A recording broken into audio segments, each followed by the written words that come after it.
Earth 2, number 15.1, aka Desaad, written by Paul Levitz, art by Yildiray Sinar.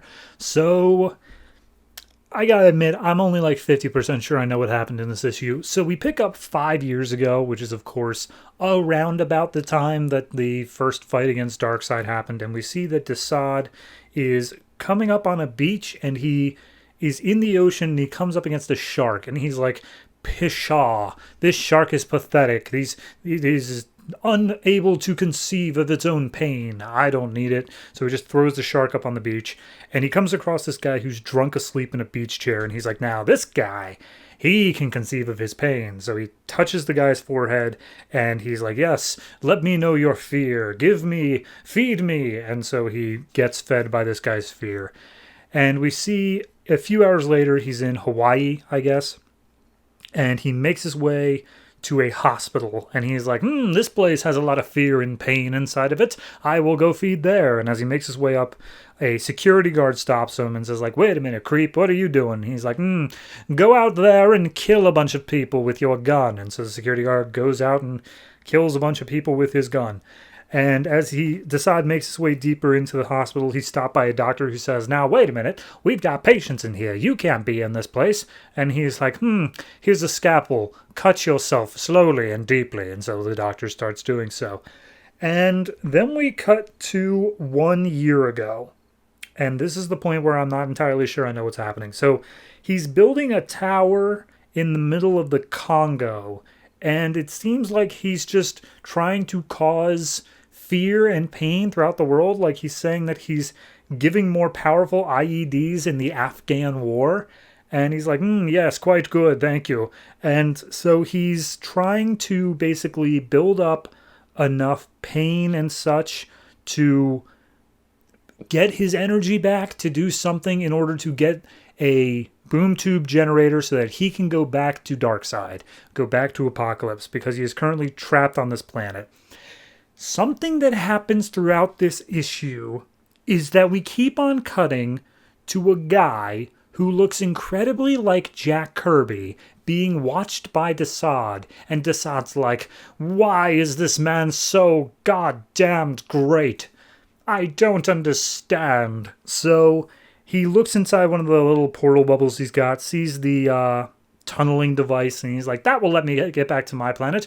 Go and fetch it for me. Go to Holt Industries and find it. So Desaad's men all go into Holt Industries. They shoot a bunch of men, and when they arrive, turns out that the tunneler is gone. And he's like, oh, Holt will know who stole it. And so that ties into a whole thing of what's going on in Earth 2.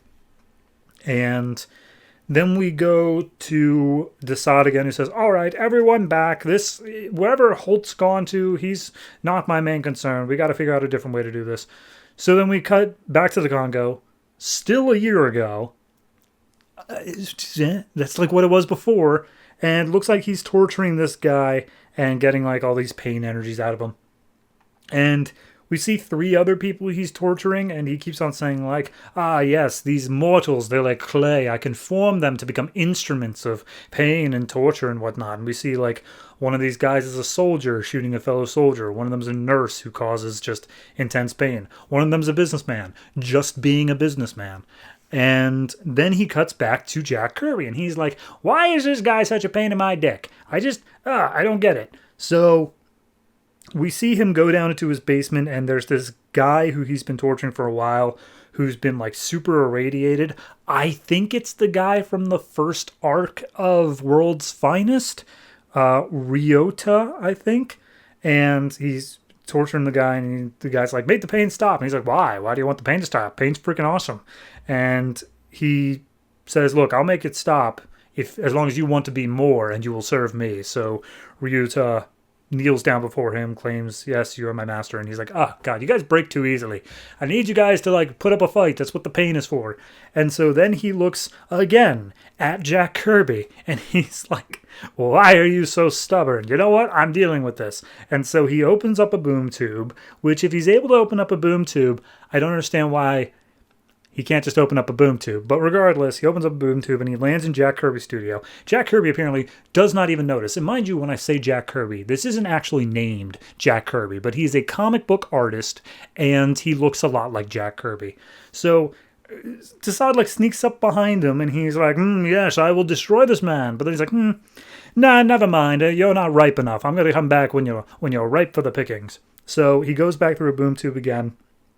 And he kneels before a statue of Darkseid, and he says, like, oh, come for me, master. I hope you don't think that I betrayed you.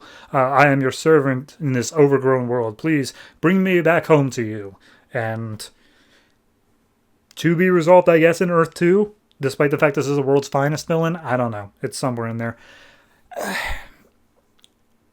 Why was it Jack Kirby? That's the part I'm not getting. Like, I understand it from like a meta perspective of like, isn't Jack Kirby just freaking awesome? Isn't he so cool? Desaad was his creation. Let's pay a little homage to him. I get that. I understand that. But from a story perspective, I don't understand why Desaad was so interested in him. It didn't make any sense in the plot of the story. Like, for some reason, this guy is so pure of heart. Like, Desaad cannot corrupt him. Meanwhile, it doesn't even seem like he knew Desaad was there. So I don't know how hard he's even trying. I don't know. There's a lot to it. I think that the first, 6 pages of this are fine. And it's not that the second half is not great, but it's just the same thing over and over again without any change. It's him saying, I'm torturing a lot of people and I want to go home. And he just keeps doing that. Art-wise, I think it's good. I think it's got a good style to it. Some pages are hard to follow, but I think that's more on the writing than the art. I would say this is probably it's at least a 7. It's a 6.5. I gotta say, like, the Jack Kirby stuff really throws me for a loop. And I feel like maybe I'm just not getting it, and that's why I'm wanting to give it the 7, because I'm giving it the benefit of the doubt. But I read this twice now. I don't get it. I don't think there is anything here besides, hey, let's just pay homage to the king. So, yeah, 6.5.